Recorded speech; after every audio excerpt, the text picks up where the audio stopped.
For thine incorruptible spirit is in all things. Therefore chastenest thou them by little and little that offend, and warnest them by putting them in remembrance wherein they have offended, that leaving their wickedness they may believe on thee, O Lord. For it was thy will to destroy by the hands of our fathers both those old inhabitants of thy holy land, whom thou hatest for doing most odious works of witchcrafts and wicked sacrifices, and also those merciless murderers of children, and devourers of man's flesh, and the feasts of blood, with their priests out of the midst of their idolatrous crew, and the parents that killed with their own hands souls destitute of help, that the land which thou esteemest above all other might receive a worthy colony of God's children. Nevertheless, even those thou sparest as men, and didst send wasps, forerunners of thine host, to destroy them by little and little. Not that thou wast unable to bring the ungodly under the hand of the righteous in battle, or to destroy them at once with cruel beasts, or with one rough word, but executing thy judgments upon them by little and little, thou gavest them place of repentance, not being ignorant that they were a naughty generation, and that their malice was bred in them, and that their cogitation would never be changed. For it was a cursed seed from the beginning. Neither didst thou for fear of any man give them pardon for those things wherein they sinned. For who shall say, what hast thou done? Or who shall withstand thy judgment? Or who shall accuse thee for the nations that perish, whom thou made? Or who shall come to stand against thee to be revenged for the unrighteous men? For neither is there any God but thou that careth for all, to whom thou mightest show that thy judgment is not unright. Neither shall king or tyrant be able to set his face against thee for any whom thou hast punished. For so much then as thou art righteous thyself, thou orderest all things righteously, thinking it not agreeable with thy power to condemn him that hath not deserved to be punished. For thy power is the beginning of righteousness, and because thou art the Lord of all, it maketh thee to be gracious unto all. For when men will not believe that thou art of a full power, thou showest thy strength, and among them that know it, thou makest their boldness manifest. But thou, mastering thy power, judgest with equity, and orderest us with great favor, for thou mayest use power when thou wilt. But by such works hast thou taught thy people that the just man should be merciful, and hast made thy children to be of a good hope, that thou givest repentance for sins. For if thou didst punish the enemies of thy children, and the condemned to death, with such deliberation, giving them time and place, whereby they might be delivered from their malice, with how great circumspection didst thou judge thine own sons, unto whose fathers thou hast sworn and made covenants of good promises. Therefore, whereas thou dost chasten us, thou scourgest our enemies 1,000 times more, to the intent that, when we judge, we should carefully think of thy goodness, and when we ourselves are judged, we should look for mercy.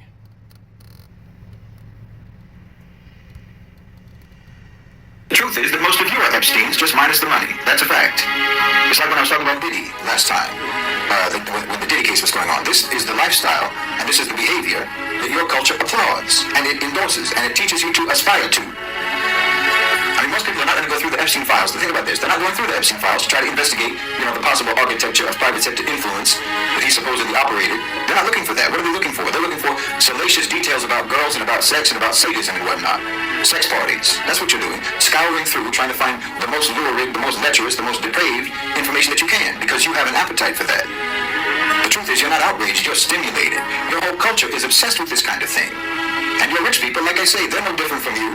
They just have money. They just have the money and they have the power to live out what is actually, in reality, your collective fantasy in the West. And when one or two women who are victimized, one or two women who are victimized from the multitude of women who were involved, when victims come forward, because the fantasy actually has consequences on real people when you actually live it out in real life. The fantasy has victims.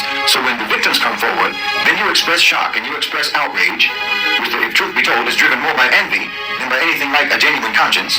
And now you get to be the self-righteous mob, with your torches and pitchforks, storming the palace of the debauched aristocracy whose lives and whose lifestyles you wish you had, but you don't have.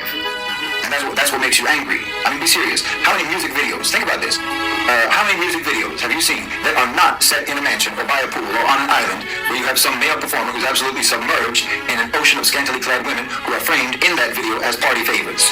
No, you're hypocrites. You're hypocrites. You approve of that fantasy, you promote that fantasy, and you know perfectly well that the rich can and do live out this fantasy in real life, and it's all completely approved of, and it's all completely encouraged and aspired to in popular culture, because your popular culture is continuously in puberty. I said your popular culture is a teenage boy. No, Epstein came from your culture. Clinton came from your culture. Musk, Gates, Summers, whoever else.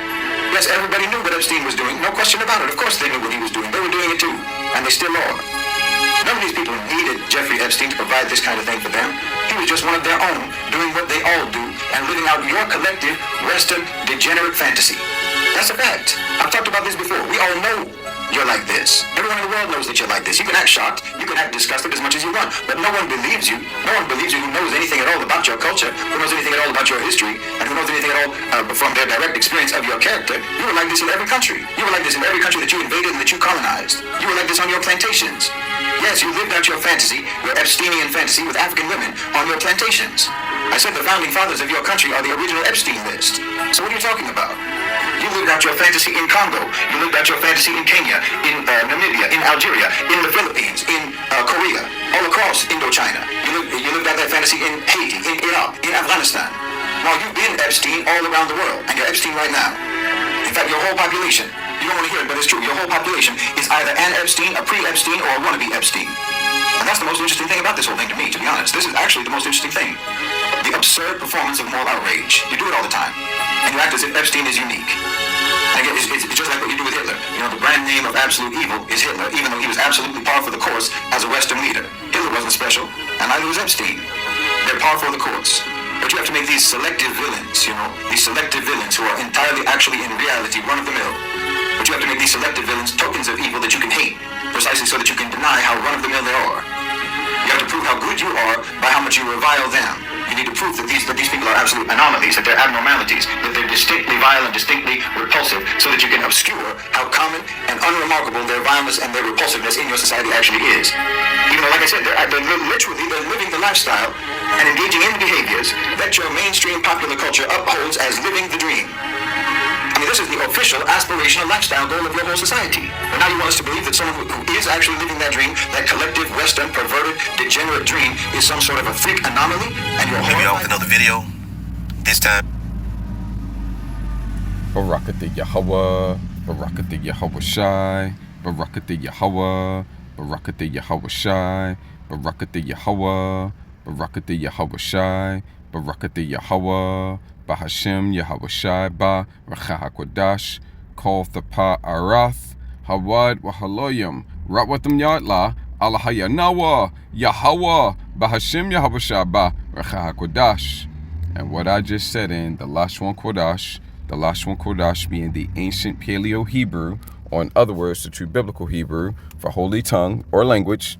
And what I just said is, all glory, honor, and praises abundantly and continuously to our power, Yahweh, the true name of our Heavenly Father, who the world ignorantly and incorrectly calls God, in the name of His only begotten Son, our Savior, our Messiah, our Deliverer, Yahweh Shai, HaMashiach, who the world ignorantly and incorrectly calls Jesus Christ, in, or in other words, through the Holy Spirit. Double honors to the apostles and elders of Great Millstone. Much peace, love, and respect to the brothers teaching and pushing this truth out the four corners of the earth, to the hopeful elect, the 144,000 and the 1/3, as well as the rest of the elect scattered abroad amongst the heathen nations to the four corners of the earth, east, north, south, and west. To you I say shalom. This is your brother Ra'ib Tazadakwa coming back at you again, all through the spirit and power of Yahweh, Bahashim, Yahweh Shai, with another lesson. Yahweh Ratazah, Yahweh willing, is going to be edifying and encouraging to you Achim, brothers, and any Achwath, sisters, that may be listening and or watching. All right, now, the first thing I'm going to do is give the fair use disclaimer. Fair use is allowed under U.S. law for educational, commentary, criticism purposes, and the like. That's, of course, what I'm using this clip for, not profiting from it in any way, shape, fashion, or form. I don't know. It looks like TikTok is the source of the original clip. I don't know the handle or anything like that of whoever uploaded it. But what I'm going to do is give credit to the brother, the elder, and GMS, the elder in South Carolina, the elder Manata Zakba. His page here is GMS South Carolina. I want to say 08. Let me click on it just to see for sure. Yep, it's GMS South Carolina 08. Okay, so that's the elder's page. And the title of the video is, I'm going to say Berenstain Files. Berenstain Files. Americans have selective moral outrage. And that is a lot of facts. Okay, that's why I'm probably going to make a thumbnail that says, let them cook. Let them cook. You know, because he was on a real serious roll, which, by the way, I don't know this for a fact, but I strongly suspect that this guy is AI. Keep in mind that they have much, much better and more powerful AIs than they divulge to the public and that they've released to the public. Okay, you know, you got Grok, you got Chat GPT, and I believe other versions of AI, and they're extremely conversational. And, you know, can help you figure things out and do things like that. They release that to the public because that's nothing to them. That's nothing to them. Okay, they have much, much more powerful versions of AI. They talk about AGI. I believe they have it and already have had it for a long time. They may even already have super AI. Okay, and you can go watch the movie Fact is Stranger Than Fiction, Art Imitates Life. Okay, that was the premise of I think not the last Mission Impossible, but the one before that. AI was the real antagonist. Okay, they did have a face, actual flesh and blood person, you know, posing as the antagonist, but they were just following the drum beat, taking marching orders from AI. They were just doing what AI was telling them to do, right? And another movie that shows you that is what's it? Eagle Eye? Yeah, Eagle Eye with Shia LaBeouf. Okay. You get going in that movie, and it's AI that's doing everything, okay? And that's probably other movies. Those are just two off the top of my head. So if he let out ChatGPT, Grok, and these other versions, that's because it's not just old. It's not just outdated. Okay, because it can be old and outdated and still be kind of in the vicinity, you know, kind of hanging around, you know, maybe somewhat able to. It's nothing to them. Okay, so it would be nothing, in my estimation, I strongly suspect, for them to have an AI that is, you know, good enough to create a character like this guy here. I don't know for a fact. If any of you brothers see this and you know for a fact that he's a flesh and blood person, then Baba Kushal, put that in the comment section. I strongly suspect that this dude is AI because of the style of the videos and because of the things that he's saying. You know, so I personally strongly suspect that he's AI. You know, they just give him a name, you know, put up some type of bio, whatever. Okay, it ain't hard to do, right? But anyway, whether he's AI or not, because I don't know that for a fact, I just strongly suspect it. Okay, you got to be circumspect in these days, man. Even the world, okay, the world has a saying that seeing is believing, right? But we know that believing is seeing. It's actually the other way around, okay? But even the world recognizes now that seeing isn't really believing these days. Okay, everybody understands the concept of deep fakes, and they're talking about, well, in 6 months, 4 months, 5 months, whatever it is, you're not going to be able to tell the difference between AI generated content and real content. You're not going to be able to tell the difference anymore. Man, they had that technology long ago. Okay, years. Okay, at the least. Okay, now all of a sudden we all know in 6 months we're not gonna be okay. Count down. Now it's 5 months. Now it's 4, 3, 2 months. Okay, now it's 5, 4, 3, 2, 1. Okay, now today's the day. We don't. No, it isn't like that, man. Okay, they already are able to put out stuff that is indistinguishable, and they've been able to do that for a while. So even the world. My point is, even the world knows that seeing isn't believing anymore. But what happens? Old habits die hard, so they forget that. They forget it. They'll say it and then turn right around and believe something's real that's AI without considering that it could be a deep fake. Okay, and so I strongly think this guy is. But whether he is or whether he's not, he was on fire. He was cooking. Okay, I only have a bone to pick with one thing he said. Okay, and we're going to highlight on that. But let me finish giving the fair use disclaimer. Epstein, I wasn't supposed to say that, okay? Triggering the algorithms and whatnot, but whatever. Berenstain files, Americans have selected more outrage, absolutely. But here's a stronger statement. And are sinful hypocrites. Okay? And this statement is very strong and very true. And again, this is on the elder page, the elder Manatazak Baz page down in GMS South Carolina 08. Okay, so fair use notice is given, fair use is allowed, fair use notice is given. Okay, so now, this is probably going to turn into another lesson series because he was saying a lot of things, and I do want to touch on, so I don't forget, I'm going to touch on this first, and then I'm going to get into the opening precept passage and build from there. Okay, but I want to say that he said a lot of stuff. I could go through this bit by bit. I'm tempted to. Let's let it rock. Truth is the most. And I'm gonna slow it down a little bit since we're just gonna let it rock. We're in any hurry. I'm not in a hurry. Are you? No, you ain't saying nothing. So I like to have my fun, man. If you are Epstein's, just minus the money. That's a fact. It's like when I was talking about Diddy last time. What Diddy was involved in, all right, as wicked as it was, it's child's play. It's child's play to the elite. Okay. When the Diddy case was going on, this is the lifestyle and this is the behavior that your culture applauds and it endorses and it teaches you to. Yes, and that's why we got to go to Revelation 17. All right, we're gonna have to go to Revelation 18. Okay, and Revelation 13. We got to go a lot of places. That's why I said this is going to be a lesson series. Prior to. I mean, most people are not going to go through the Epstein files to think about this. They're not going through the Epstein files to try to investigate, the possible architecture of private sector influence that he supposedly operated. They're not looking for that. What are they looking for? They're looking for salacious details about girls and about sex and about sadism and whatnot. Sex parties. Facts, man. That's what you're doing. And people don't understand. People don't understand and consider that this information is being put out there because they want it out there. And it's being put out there in the manner in which they want it to be put out. They're not telling you everything that went on. They're not telling you. It's much, much, much, much worse than they're divulging. And if they're divulging what they're divulging, then there's a reason for them to put that information out. And one easy reason that you should be able to see is as a major, massive distraction.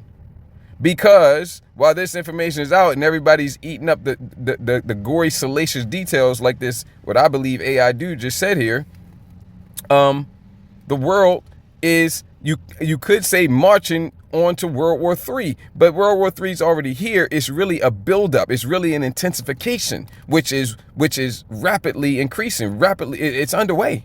Okay? We believe months. Okay? Double-digit months, yes. Okay? Most likely, I believe pretty strongly, most likely, could be wrong, hope I'm wrong, but I believe most likely you could break those months out into years, but it's so few years, it's more appropriate to measure it in months. Okay? And so while that's going on, this is one of one of many distractions to keep the population, to keep the sheeple people distracted. Okay, and there's many more too. The Super Bowl, all that goes on with that. Okay, all these sports and all these other scandals and just whatnot, just distraction upon distraction upon distraction. Okay, but if they want it out there, if they want the information out, there's a reason why it's out. Okay, and it's they're not telling. It's much worse than they say. Let's let it roll. Scouring through, trying to find the most lurid, the most lecherous, the most depraved information that you can, because you have an appetite for that. The truth is, you're not outraged, you're stimulated. Your whole culture is obsessed with this kind of thing. And your rich people, like I say, they're no different from you. They just have money. They just have the money and they have the power to live out what is actually, in reality, your collective fantasy in the West. Yeah. Somebody says that power corrupts, and absolute power corrupts absolutely. But then, and I would buy that, right? But somebody else came along with a better statement, and when I heard it, I recognized it as such. Power doesn't corrupt, power reveals. Okay? Because it gives you the ability to do what it is that you really want to do, because you're in power. So it more reveals than corrupts. Okay? Now, and I believe that, yeah, that right there is hitting the nail on the head. Okay? The other statements point you in the right direction, but you might go wrong with it. That statement is more absolutely correct. Okay? Because if you give a truly righteous person, all right, like for example, we in the kingdom of heaven, well, I mean, that's a special case, because it's not going to be possible for us to go wrong. But if you give it, let's keep it on this side. You give a truly righteous person power, all right, and the ability to do what they want, they are going to do righteousness. They're going to do good. They're going to do good. They're not going to take that power and become corrupted with it, because they don't desire it. That's not what's within them. Whereas if you take somebody who, generally speaking, is living life as what most would call a moral person, but within the confines of their heart, within the secret dark places of their heart, they're really enjoying salacious details, like this dude said here. And then you give that person power, well, then it's going to reveal who they truly are. Okay? And that's what this dude's kind of saying. And he's saying that the typical average American is the same. They just don't have the power and the money to do it. I mean, most people are not going to go through the Epstein files to think about this. They're not going through the Epstein files to try to investigate, the possible architecture of private sector influence that he supposedly operated. They're not looking for that. What are they looking for? They're looking for salacious details about girls and about sex and about sadism and whatnot. Sex parties. That's what you're doing. Scouring through, trying to find the most lurid, the most lecherous, the most depraved information that you can, because you have an appetite for that. The truth is, you're not outraged, you're stimulated. Your whole culture is obsessed with this kind of thing. And your rich people, like I say, they're no different from you. They just have money. They just have the money and they have the power. Yeah, and he's talking about the Edomites, man, because these are all Edomites, right? And there may be a few melanated, Israelites mixed up in it. We're not talking about on the Diddy level, okay? We're talking about with these Berenstain files, right? And even if there are a few so-called blacks up in there, so-called Latinos, Hispanics, Native Americans, Seminole Indians up in there, well, there's a fair chance that they're not Israelites. They're tares. And even if they are Israelites, well, they just following in the footsteps of their master, their father, the devil, right?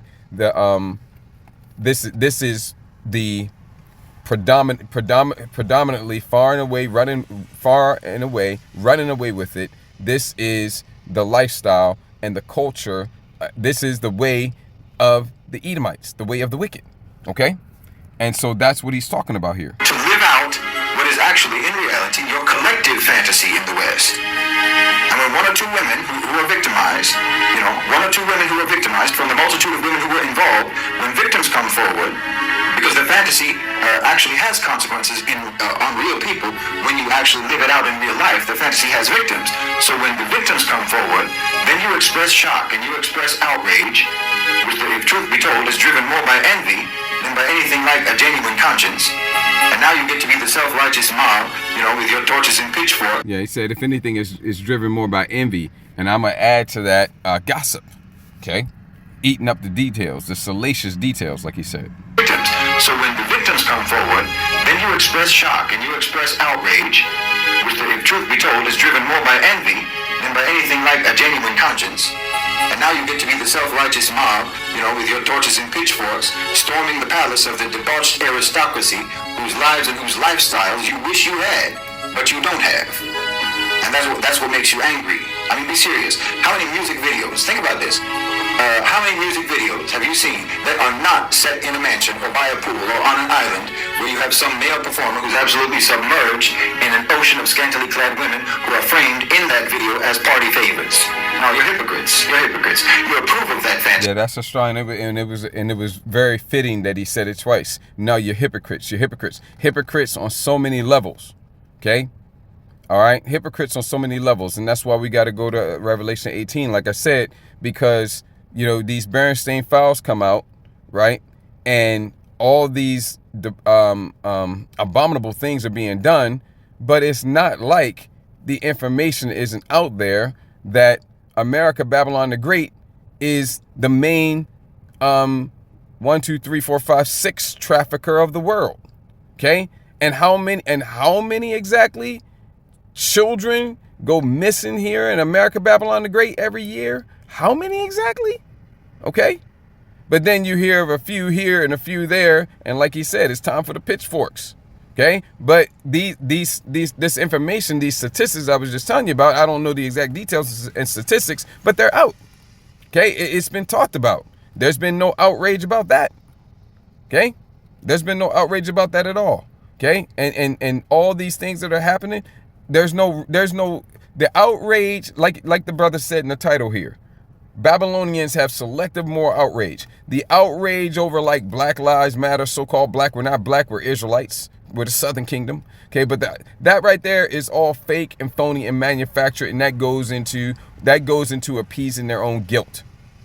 See, I'm not like them. I'm better than that. I'm not guilty because see, I'm doing something about it. No, you're not. The hypocrisy of America, Babylon the Great is immense, and that's an understatement. All right, let's let it go. You promote that fantasy, and you know perfectly well that the rich can and do live out this fantasy in real life, and it's all completely approved of, and it's all completely encouraged and aspired to in popular culture because you're popular. That's right. That's right. Okay, maybe put a little bit of a twist on it for popular culture, maybe cap it just a little bit for popular culture, or maybe not, but it's accepted and promoted and applauded. The culture is continuously in puberty. I said your popular culture is a teenage boy. No, Epstein came from your culture. Clinton came from your culture. Musk, Gates, Summers, whoever else. Yes. All Edomites. Everybody knew what Epstein was doing. No question about it. Of course they knew what he was doing. They were doing it too. And they still are. Hypocrites. None of these people needed Jeffrey Epstein to provide this kind of thing for them. He was just one of their own, doing what they all do, and living out your collective Western degenerate fantasy.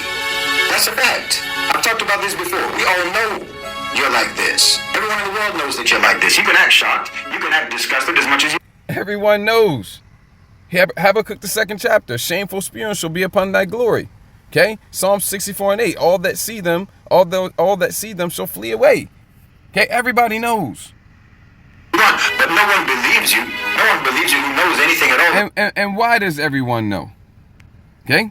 Is it because you got this, what I believe, AI generated dude here? Okay? No, that's Johnny. Everybody outside of the prophets are Johnny come latelys. Okay? This is the reason why. Okay?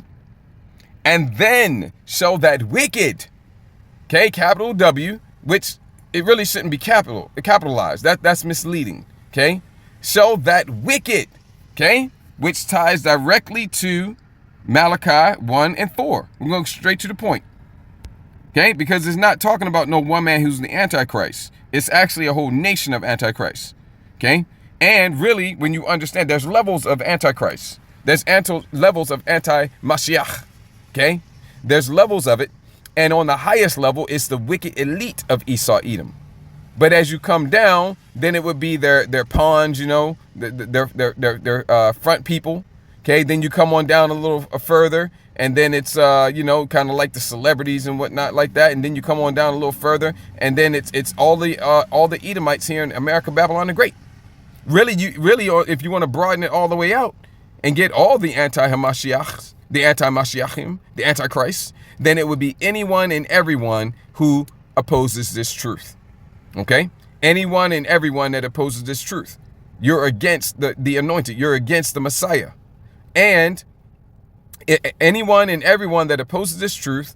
And there's also another definition of the what makes someone an anti-Mashiach or an antichrist in the scriptures. If you deny that Yahweh Shah Mashiach came in the flesh, which if you believe in the pagan doctrine of the virgin birth, which is anti-biblical, okay? If you believe in that, then you deny that he came in the flesh. Because in order to come in the flesh, you have to have a mother and a father, according to the flesh. Okay? If you don't have a mother and a father, then you did not come according to the flesh or in the flesh. Okay? And so when you understand that, what it means to be born according to the flesh, that means you're born with a father and a mother. And Yahweh Shai, I meant to say in Hebrews, the 2nd chapter. Let me just show you that real quick. I'll go there next. Let me get this. Malachi 1 and 4. Whereas Edom, thus dwelt Esau in Mount Seir. Esau equals Edom. Esau is Edom. So Edom, when you see Edom, you're thinking about Esau, but specifically, not just him, but everyone whose lineage and heritage and bloodline through their fathers goes back to Esau. All the descendants of Esau, according to the lineage and heritage and bloodline of their fathers, that's Edom. Adawam in the Hebrew, which means red, and they're different shades of red. And then you have Ishashwa in the Hebrew, which is Esau, which means wasted away is he, because he came out red all over like a hairy garment because he didn't have any melanin, looking like what you would call today a so-called white person. Whereas Edom, Adawam, red, saith, we are impoverished, but we will return and build the desolate places. Thus saith Yahweh of hosts, they shall build, but we're in what they built. It's the revived Roman Empire. But I will throw down. Okay, and we'll get that when we go to Revelation 13. But I will throw down. We're in the time of the destruction of America, Babylon the Great, and all of the kingdom of Esau, Edom, and the kingdoms of all the heathen nations of the world. And they shall call them, Edom, the Edomites, the descendants of Esau, the border of wickedness. This is not said about any other people, any other nation, any other family, any other people, any other nation, any other family. This is only said about the Edomites. Okay? Let's look over at the NLT, just at that phrase. Their country or nation will be known as the land, you should say the people, the land of wickedness. Or you can say the land of wickedness. That is not said about any other people. Okay? The border of wickedness and the people, not a people, the people against whom Yahweh hath indignation forever. The makes it specific. They're the only ones. The people against whom Yahweh hath indignation forever. The border of wickedness. And that ties directly to this. And then shall that wicked, okay, the biblical Edomites, be revealed. And this is why everyone knows. Everyone didn't know it at first. There was rumblings. But, you know, a lot of people, the large majority of the planet, before this truth came on the scene, because it's this truth that has revealed and exposed these Edomites for who they are. Not AI-generated people, not AI-generated characters, or anybody else. It's this truth. And then shall that wicked be revealed, whom Ha'adawan shall consume with the spirit of his mouth. That, let me translate that for you and put that in the modern vernacular. Whom Yahweh Shai shall consume. I just read it. Whom Yahweh Shai shall expose with the spirit of his mouth. That you know, they say Esau, Edom exposed. That's what it means by consume. He's destroyed. He's destroyed. He's exposed with the spirit of the mouth of Yahushai. Okay? And shall destroy with the brightness of his coming. And when he comes back very shortly, he's going to destroy his kingdom. Okay? And the kingdoms of all the heathen nations. Revelation 19 and 11 on down. And Isaiah 63 started 1.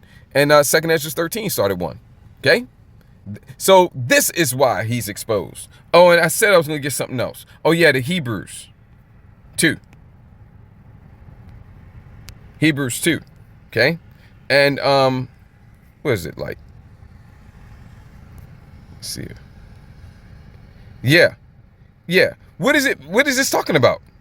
Let's get, let's just get straight to the point, 16 to 17. Because I want to at least crack open that Wisdom of Solomon 2 and get into, probably the Genesis. For verily, truly, he, referring to Yahushua, who the world ignorantly and incorrectly calls Jesus Christ, took not on him the nature of angels. Okay? So he wasn't down here like an angel in flesh. You know, of course he is, you know, if you understand. But what it's saying is he didn't come down here, he didn't come down here in some other manner other than as a man. In other words, being born of a woman by the seed of a man. By the seed of a man. See? But he took on him the seed of Abraham. Okay? So yes, he was born of a woman, but that through conception. Sex. Okay? Look at the word seed. And this is all through the scriptures. Okay? I'm not going to give you a full... Come on, man. You can see it right there, even in the Greek. Just drop the A off. Okay? Angels don't have sperm. They have spiritual bodies. Okay? All right? Seed. Okay? The semen virile. Okay? The product of this semen, seed, children, offspring, progeny. See?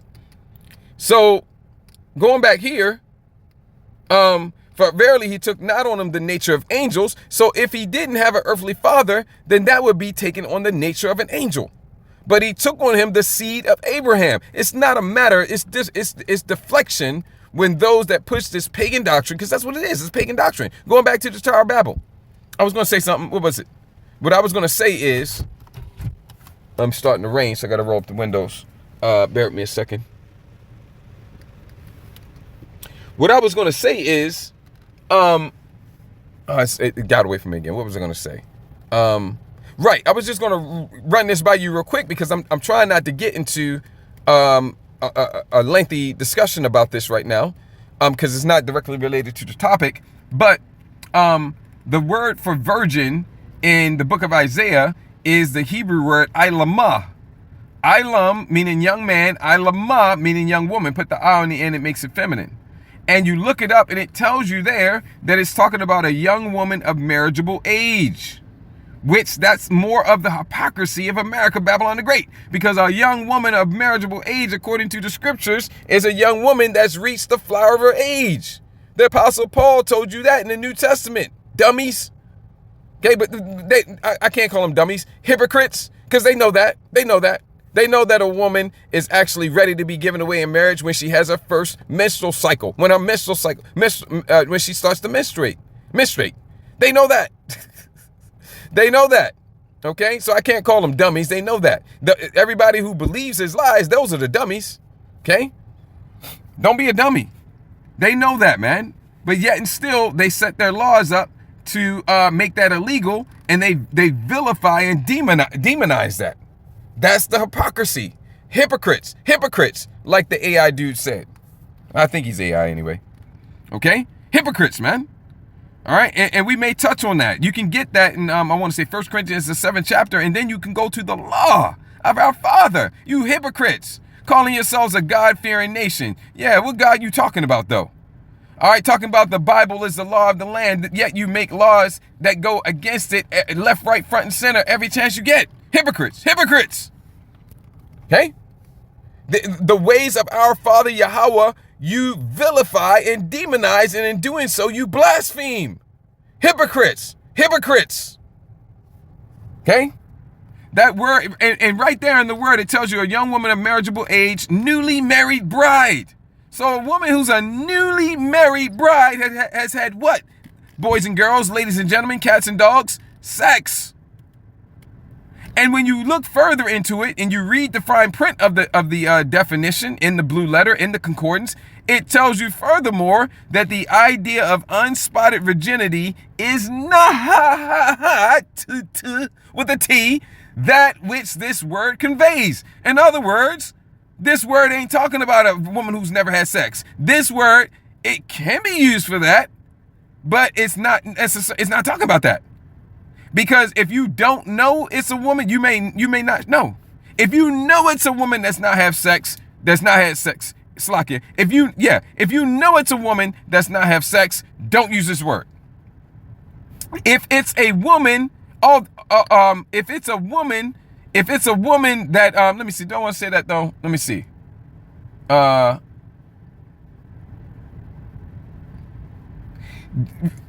Best practice. If it's a woman that you know, a young woman that you know has not had sex, then you wouldn't use this word.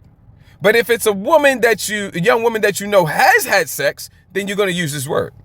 If it's a young woman that you're not sure about, maybe she's had sex, maybe she hasn't, then you also can use this word. And so the point is that this word can be used for a woman who has not had sex, but that would be because you don't know. You're not sure. If it's a woman that has not had sex, then you will use the Hebrew word bathwalah. That's the Hebrew word. And it tells you right there in the concordance for ilama that if you're talking about a woman that has never had sex, you don't want to use this word. You want to use the Hebrew word bathwalah. Because bathwalah is the Hebrew word that means a woman that's never had sex. Are you trying to tell me that you think that the choice of words of ilama, which means a woman of marriageable age, a young newly married bride, as opposed to bathwalah, which means a woman that's literally never had sex, are you trying to tell me that was arbitrary or an accident or a mistake? Of course it wasn't. All right. So the word ilama there is telling you that it's not an actual woman who's never had sex. Okay. For verily he took not on him the nature of angels, but he took on him the seed of Abraham, the sperm line. Okay? The sperm line. And that's the reason why you have the lineage of Joseph in Matthew, the 1st chapter. Okay? Father, son, father, son, father, son, father, son, father, son, father, son. And there is Joseph right in that. Okay? Because Joseph is the father of Yahushua. Okay? Wherefore, in all things it behooved him to be made like unto his brethren. Okay? Wherefore, in all things, no exceptions, it behooved him to be made. Let's look at the word made.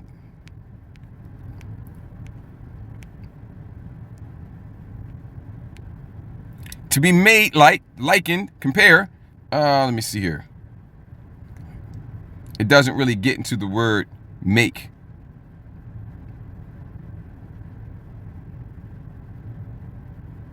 All right. I was hoping it would break the word down a little bit more. Let's see what this is.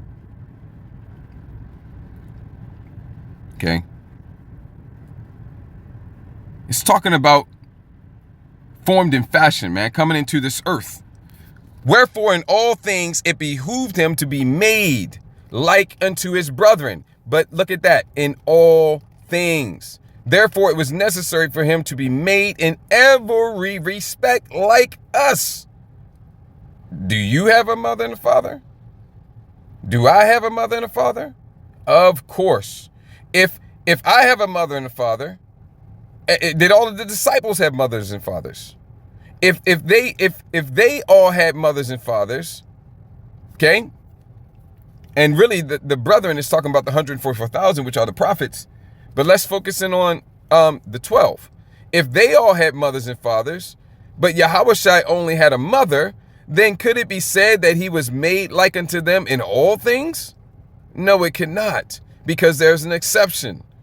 So when it says in all things, it means exactly that. And if they had mothers and fathers, he had a mother and father. And he did. Joseph was his father. Again, a virgin, ilama, not bathwalah. Ilama tells you this word isn't talking about a woman who's never had sex. You would only use that word for a woman who's never had sex if you're not sure. Okay, but if you're sure, then you'll say bathwalah. Okay?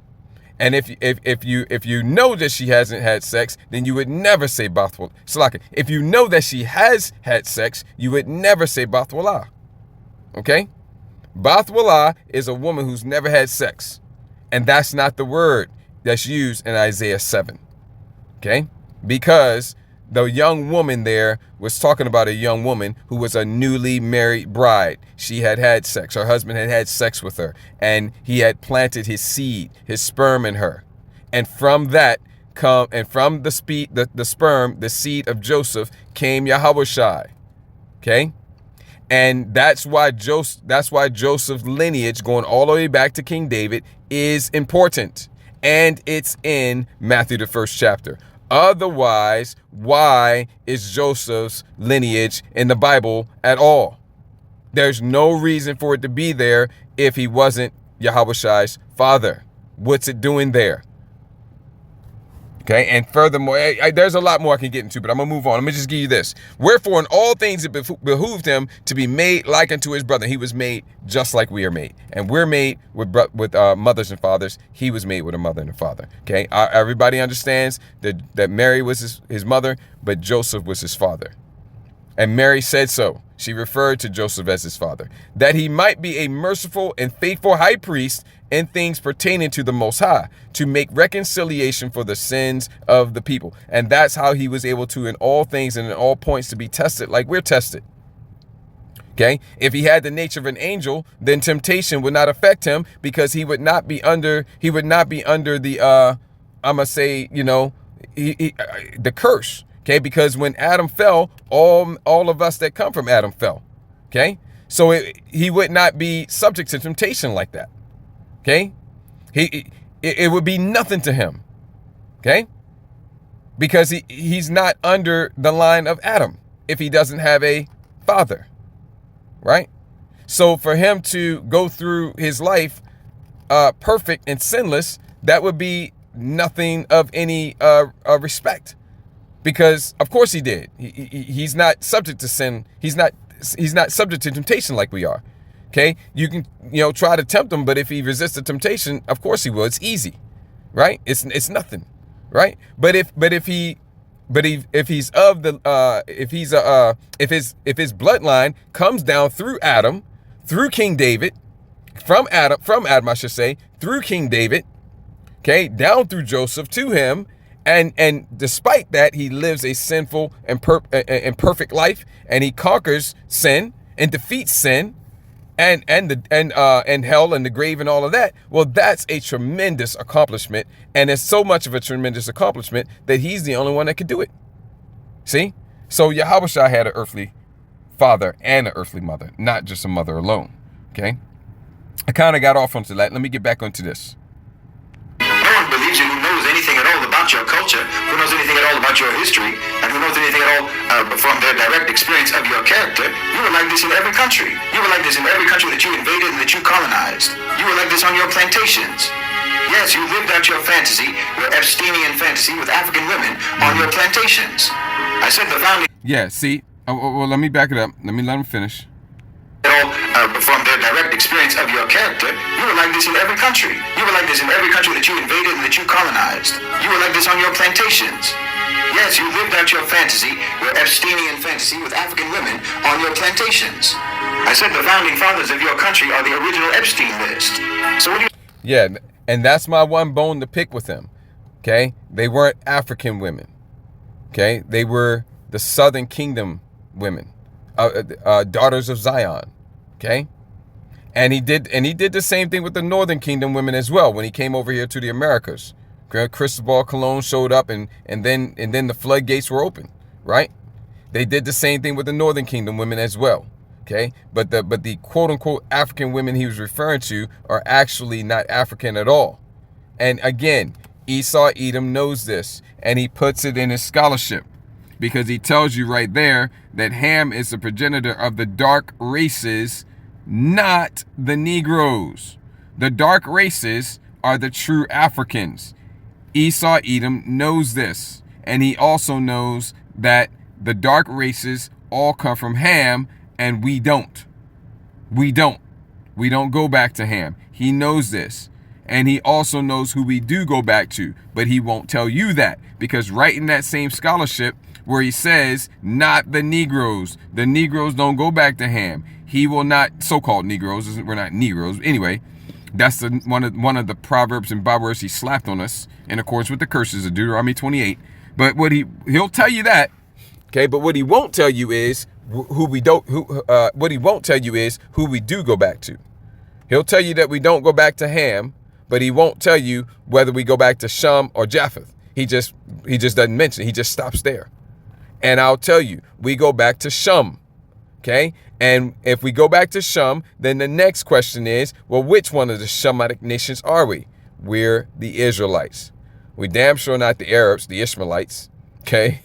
We're damn sure not Moab. We're not Ammon, okay? That'd be the Chinese and the Japanese. We're not Elam, okay?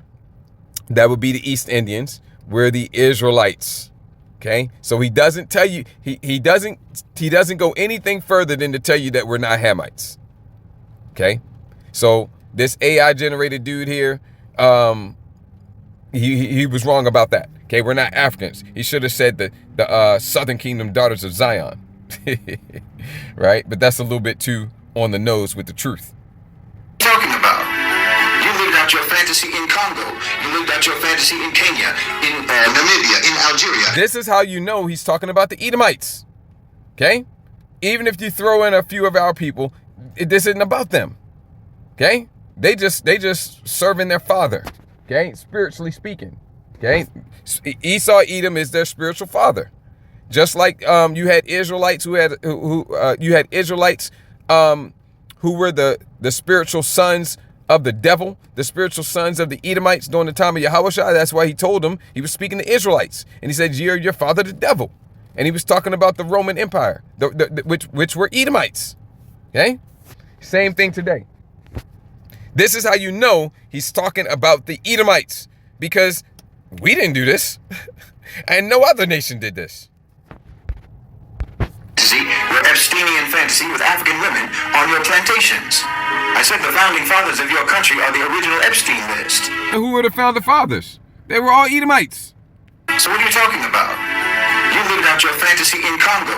You lived out your fantasy in Kenya, in Namibia, in Algeria, in the Philippines, in Korea, all across Indochina. You lived out that fantasy in Haiti, in Iraq, in Afghanistan. Now when he said in Haiti, that's well, some of the others were too, but when he said Haiti, that's Southern Kingdom again, Levites. All right, through the Spirit, my tribe. Epstein all around the world, and you're Epstein right now. Yeah, who's dominating and colonizing and ruling all around the world? The Edomites. I'm just making it plain upon tables to you that this isn't talking about anyone other than Esau Edom, who is a fugitive and a vagabond and has been so from the beginning. Okay, but now he's exposed. He's consumed with the spirit of the mouth of Yahushua. Okay, that's the worst thing for a fugitive and a vagabond. Okay, and you say, well, what's this got to do? What's Cain got to do with the Edomites? Well, you got to understand that reincarnation is biblical, man. Okay, we're not talking about the perverted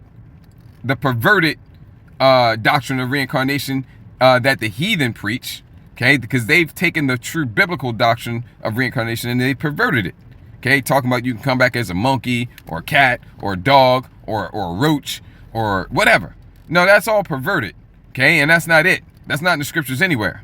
Okay, you come back every third and fourth generation, and you always come back in the same nation, and you always come back as the same sex. Okay, and usually, unless the father says otherwise, you come back in your same bloodline somewhere. Okay, that's all according to the scriptures. Matthew, the 11th chapter, verses 13, 14, and 15 is the easiest place to see that reincarnation is biblical. Okay, go read that, and if you can't see that, I'm sorry. Okay, you won't see it anywhere else. Although it's all throughout the scriptures, and I'm about to show you one of the places that it is, or I'm going to tell you about it. And but this is one of the harder places to see. It's not so clear and easy. This is a darker place to see it. Okay, it's not so clear, but I'm going to tell it to you. Okay, because the reason why we're talking about this, I'm about to show you, is that before Esau was Esau, he was Cain. Okay, and before Esau was Cain, he was the serpent in the garden. These are heavier, deeper, meatier things. Let him who has ears to hear. The serpent in the garden was not a literal serpent. It was a flesh and blood man being referred to as a serpent. We've covered this many times. That's not the subject of this lesson. I'm going to move on. Let him who has ears to hear, hear. If you can receive it. If you can't, then move on. Okay? Let him who has ears to hear, hear. If you don't got ears to hear, then move on. Or do your due diligence and search it out. Listen to more lessons. I'm not going to get into that deeply right now. Okay? But reincarnation is biblical. Before Esau was Esau, he was Cain. Before Esau was Cain, he was the serpent in the garden. Okay? And that's the reason why I meant to say the 4th chapter. Genesis, the 4th chapter. Okay? Here it is. This is the punishment for Cain for killing his brother, which before Abel was Abel, he was Salakia. I meant to say before Jacob was Jacob, he was Abel. Okay? So Cain and Abel are Jacob and Esau coming back in the reincarnation all over again. Okay?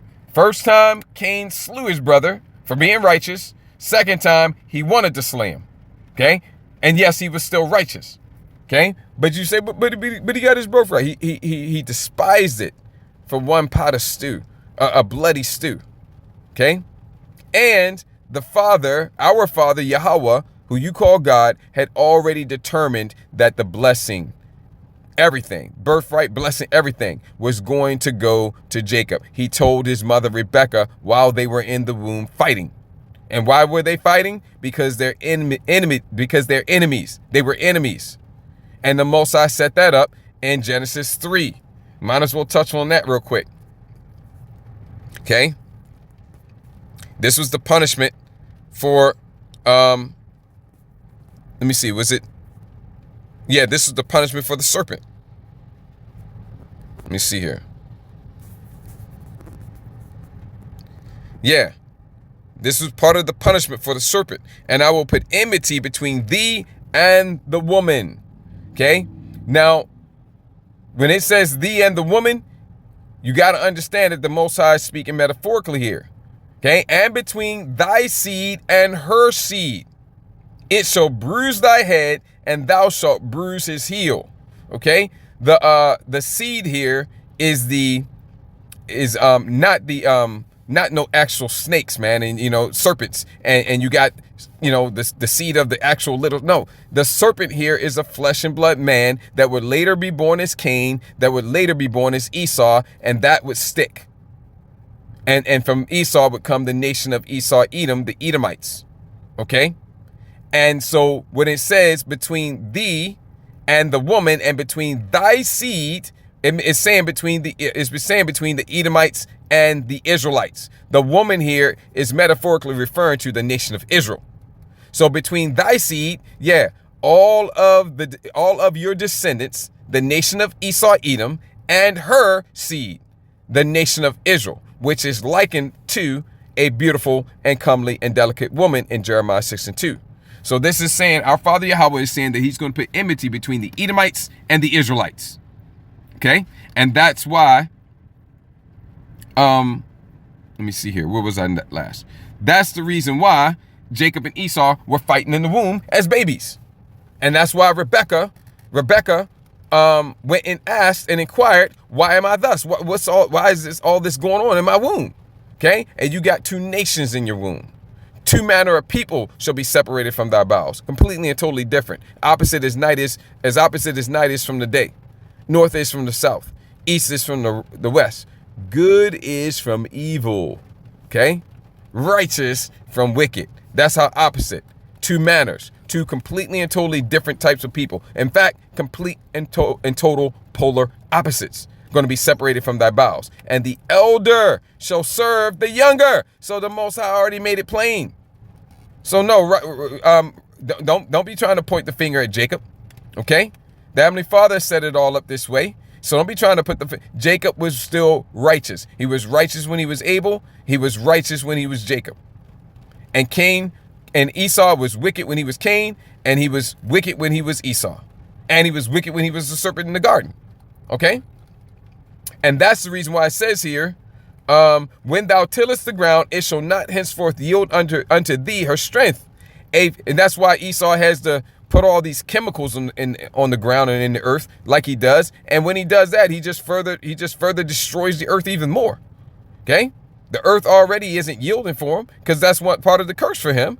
And the more he does what he does to get something from the earth, the ground, the more he destroys it. Okay? That's the reason why food doesn't have the nutritional content and value that it used to have. Okay? Food is nutrient depleted. Okay? But this is what we came for. A fugitive and a vagabond shalt thou be in the earth.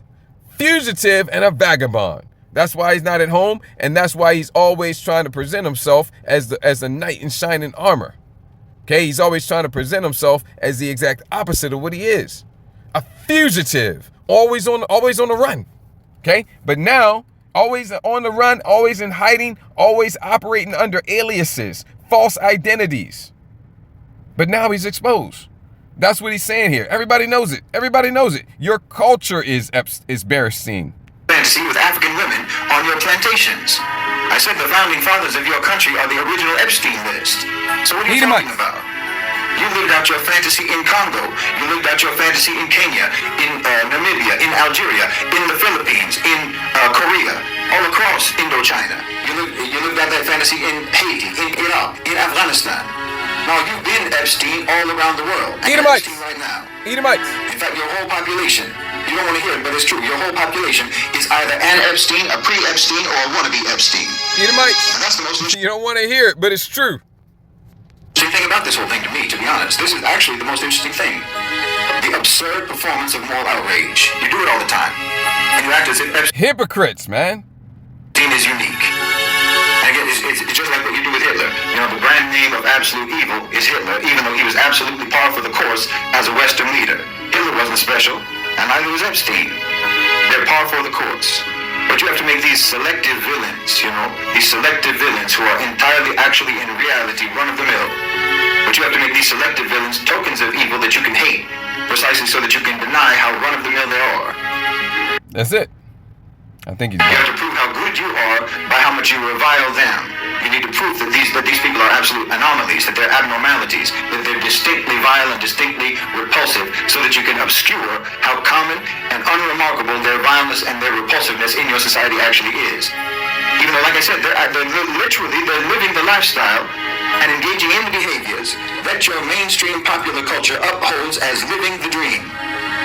I mean, this is the official aspirational lifestyle goal of your whole society. But now you want us to believe that someone who is actually living that dream, that collective, Western, perverted, degenerate dream, is some sort of a freak anomaly, and you're Maybe on with another video. Yeah, man, he's going in. AI dude right there is going in. Like I said, I think he's AI. I don't know for sure. Okay, but he's going in. Let's go to Job 20. All right. I know we're not going to get into the Revelation tonight, but let's go to Job 20. I'm not even sure we're going to get into the Genesis tonight, but let's go to Job 20 because, you know, we're already hour and 4. Let's go to Job 20 real quick. Let's deal with this hypocrite though, man. Okay. Job 20 and 4. Knowest thou not this of old, since man was placed upon earth, that the triumphing of the wicked is short, and the joy of the hypocrite but for a moment. The joy of the hypocrite but for a moment. And what did AI dude say? Hypocrites. Hypocrites. And that's what they are. Okay? You say, well, this isn't necessarily talking about the Edomites. Come on, man. Okay? You can apply the wicked to anyone, including wicked Israelites, but the wicked, even if this is meant, even if this were, because it's not, even if this were, you can apply it though, even if this were talking about wicked in general,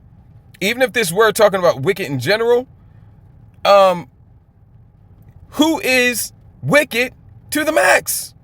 Wicked to the greatest extent? Well, that would have to be the wicked, which we already got from the scriptures who that is. The border of wickedness, the biblical Edomites. And guess what? That's who this is talking about. That the triumphant of the wicked. Now, Zophar, the Naamathite, He may not have known that, but look, man's going. I meant to say, the answer of the tongue is from Yahweh Shemal Shah. Everything that's coming from his mouth here, this is all from the Most High, and this is all talking about Esau, Edom. Okay, let's finish this, and we're going to jump down and prove that. That the triumphant of the wicked is short, and the joy of the hypocrite but for a moment. Oh, we can prove it right here. Though his excellency, the excellency of the wicked, mount up to the heavens, and his head reach into the clouds, yet he shall perish forever like his own dung. Shit. They which have seen him shall say, where is he? Okay? Like I said, Zophar the Naamathite, he may not have realized it. Okay? Probably didn't. But this is all Esau, Edom. Because, look, what's it say? Though his excellency mount up to the heavens, and his head reach unto the clouds, okay? Yet he shall perish forever like his own dung. That's exactly what's going to happen to Esau, Edom, okay? They which have seen him shall say, where is he? Okay? So now, to prove that, though, let's connect this up with Obadiah. Though his excellency mount up to the heavens, talking about the sky. Okay? Okay, 4 heavens, 3 literal. One is metaphoric, meaning rulership, or on a lower level, everything's just going your way. Not talking about that one. Okay? You got 3 literal heavens. It's talking about one of those. You got the highest heaven, the abode of the Most High. Talking about that? Of course not. You got the next high, the next highest, or I won't say the next highest, the next lowest rather, the middle heaven, which is outer space. Okay, you talking about that one? Well, you know, you could say that, but it's not really that one either. Okay, because really, when you understand it, it's talking about the lowest heaven, which is the atmosphere, and the atmosphere goes up for, I want to say, hundreds of miles, right? So when you actually talk about what they actually refer to as sending up satellites in outer space, they're actually still in the upper atmosphere, okay? Because the atmosphere is very thin up there. They call it low Earth orbit.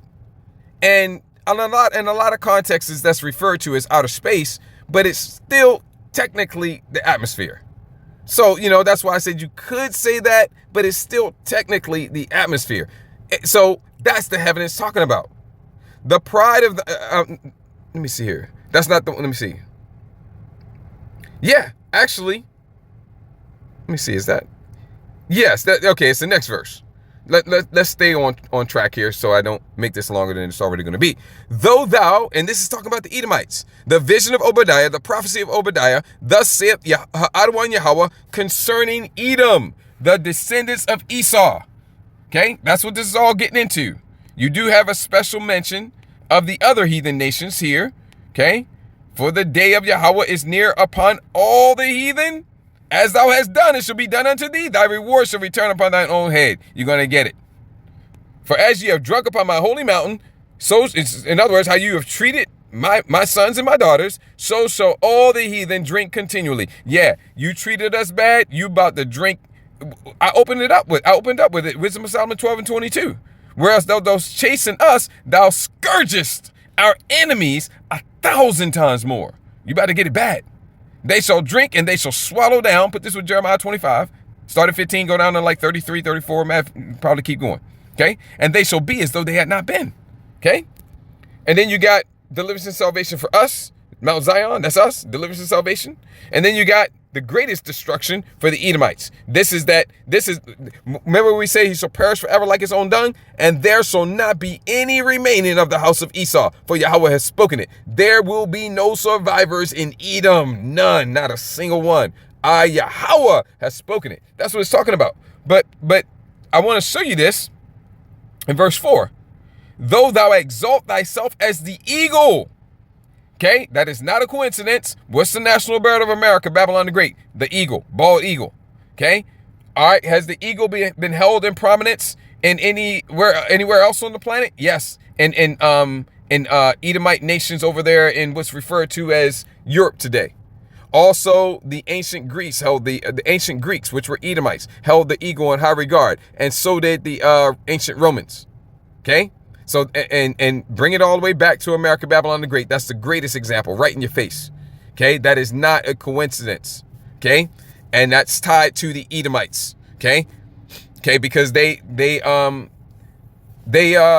hold the eagle in high regard, because the eagle, the way the eagle moves and operates, a very proud bird, okay, flies real high, keen eyesight, swoops down on its prey, very cruel, very vicious. It will scavenge, but it also hunts. That describes their nature. That is their nature. Not as much as the serpent or the snake describes their nature. That's the primary beast or animal that is used to describe them. They're most often compared to the serpent, but the secondary animal that they would be likened unto is the eagle, and that's why they hold the eagle in such high regard. Okay, and though thou set thy nest among the stars, satellites, space stations, that is their excellency reaching unto the heavens. Okay, though their excellency reach into the heavens, what did it say over here again? Yet shall he perish, yet he shall perish forever like his own dung. Okay, though thou set thy nest among the stars, thence will I bring thee down, saith Yahweh. Okay, that's what it's talking about, man. This is showing you, if you have ears to hear and eyes to see, that this is talking about the Edomites. Let's go down further. This all is getting into that. Okay, let's get here. This here is talking about the thermonuclear destruction. He shall flee from the iron weapon, and the bow of steel shall strike him through. I think it's talking about a spear or a lance or a sword or a dart or something. It is drawn and cometh out of the body. Yea, the glittering sword cometh out. Don't you know that the missiles, the thermonuclear missiles, are likened unto a sword in the scriptures? We're probably going to go there. Okay, I was going to go there tonight, but we ain't going to get there tonight. Isaiah the 34th chapter. Out of his gall, okay, meaning vital organs like liver, terrors are upon him. I still think this is talking about a literal iron weapon. Well, it does have iron in it. Okay, you do know that the missiles are made out of metal and electronics. Okay, all darkness shall be hid in his secret places. A fire not blown shall consume him. What does a literal iron weapon? What does a sword or a lance or a spear have to do? Literal sword, lance, spear, dart, whatever, arrow. Okay, literal arrow. What does that have to do with a fire not blown? What does that have to do with a fire? Point blank. Period. Okay, and what type of fire do you not have to blow on? And if you don't blow a fire, if you don't blow a fire, it's going to go out, right? A fire not blown. What type of fire that's not blown shall consume him? Thermonuclear fire. That's what type of fire. You don't have to blow a thermonuclear fire, man. Okay? A fire not blown, because this iron weapon that he's fleeing from is the thermonuclear missiles. And how is he going to flee from it? By going into the rocks and the mountains and whatnot and saying, fall on us. Okay? What's that? Revelation the 6th chapter?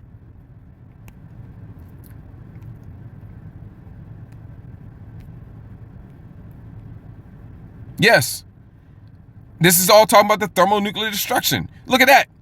A thermonuclear mushroom cloud. And the heaven departed as a scroll when it is rolled together. Okay? Yeah, what the Apostle Peter described as the heavens being on fire. Thermonuclear mushroom cloud. Here, John on the Isle of Patmos, and the heaven departed as a scroll when it is rolled together. Thermonuclear destruction. Thermonuclear mushroom cloud. And every mountain and island were moved out of their places, because when the thermonuclear destruction hits, it's going to totally rearrange the topography of the earth. And the kings of the earth, and the great men, and the rich men, and the chief captains, and the mighty men, and every bondman, and every free man hid themselves in the dens and in the rocks of the mountains. Right. They're underwater bunkers. They're deep underground military bunkers. They're bunkers under cave, inside and down under the cave, inside and down under the mountains. Okay, some of them are going to go up in the space stations. They're going to be going various different places. Okay, but one of the chief places is in the mountains and in the ground. And said to the mountains and rocks, fall on us and hide us from the face of him that sitteth on the throne and from the wrath of the Lamb. Okay, and I think that most likely they're going to be in such a hurry sometimes to some of them are going to be such in a hurry to get under there, and maybe the massive door or whatever that's going to shut them in, maybe it malfunctions, and they say just blow it, and they detonate a bomb and blow it, and you've seen that, right? And it just rocks and all kinds of debris just cave in and seal them in. Okay. Because, hey, look, they ain't going to have time to be fooling around with no troubleshooting if they go to shut the door to seal them in and protect them and it malfunctions. They ain't going to have no time for no troubleshooting, man. They go, just blow it, just detonate it.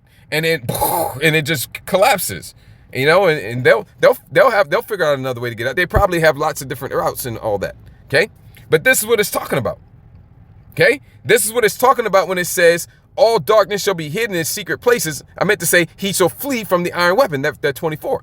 That's how he's going to flee. He's going to flee from the thermonuclear missiles, because the iron weapon it's talking about is going to bring a fire that's not blown, which is a thermonuclear fire, which the Apostle Peter said is going to melt the elements. Okay? All right? Seeing then that all these things shall be dissolved with thermonuclear fire. A fire not blown shall consume him. It shall go ill. We just read it. Obadiah 1:18. With him that is left in his tabernacle. Okay? And so, the heavens shall reveal his iniquity, and the earth shall rise up against him. The heaven shall reveal his iniquity.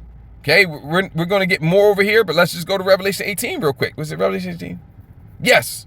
The heavens shall reveal his iniquity. Well, that's manifold, because literally it does. Okay, from what I understand, you got like massive amounts of space debris from destroyed satellites, old satellites that have collided, satellites that have been detonated and blown up. You just got massive amounts of space trash. Again, it's referred to as space, but it's actually the very upper portion of the Earth's atmosphere. It's referred to as space, though. Okay? And that's the reason why you got to be in orbit. You can't just be there. You're in there. You're within Earth's gravitational pull. It's going to pull you in. Okay? And the atmosphere is just very, very thin up there. Very, very thin up there. Okay? So it's like being in outer space, but technically still not outer space. Okay, but so if you was to see a video of it, from what I understand, you got massive amounts of space trash up there. Okay, but this is really on the highest level talking about spiritually speaking. Okay, because it says here in Revelation 18, which is all going into the destruction of America, Babylon the Great, for her sins have reached unto heaven, and the Most High hath remembered her iniquities. See? And so, when it says the heaven shall reveal his iniquity, that's manifold. And the earth shall rise up against him. This is all going into Esau, Edom. Okay? Let me see here. There's something else I wanted to get. I wanted to touch on that he's a hypocrite. Oh, what else? I don't want to get into anything too meaty. Matter of fact, I might stop here. Okay? There was one other thing I was going to get, but it's escaping me right now. And this is a good place to stop. All right. So when we do come back and pick up tomorrow night, Yahweh, because I got multiples of lesson series I'm working on, man. So I may continue with this one tomorrow night. I may not. I may go back to the other one I was working on, end time biblical prophecies and the end of the world. Or I don't think I'm gonna get. I was gonna be one of these two, because I got probably 5 lesson series, that I'm working right now. So it'll be one of these two.